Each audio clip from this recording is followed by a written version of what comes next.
In mid-October 2023, tens of thousands of protesters gathered in the UK and across Europe, expressing their support for Gaza.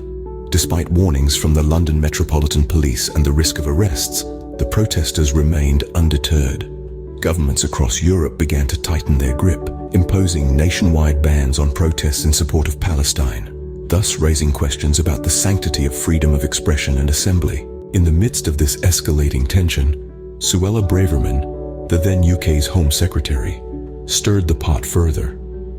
Braverman referred to these pro-Palestinian protesters as hate marchers and faced backlash for a controversial article she penned, accusing the police of being tougher on far-right activists than pro-Palestinian demonstrators.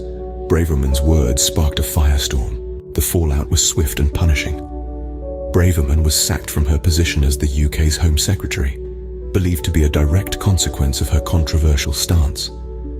Her dismissal marked a significant moment, a repercussion of a speech that rocked the political landscape and ruffled feathers across the board. To summarize, this series of events began with protests across Europe in support of Palestine.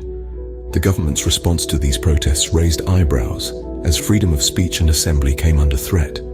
Amidst this, Suella Braverman's controversial speech and subsequent sacking highlighted the tension between political rhetoric and the principles of free speech. The question we're left with is this: where does the line between free speech and hate speech lie?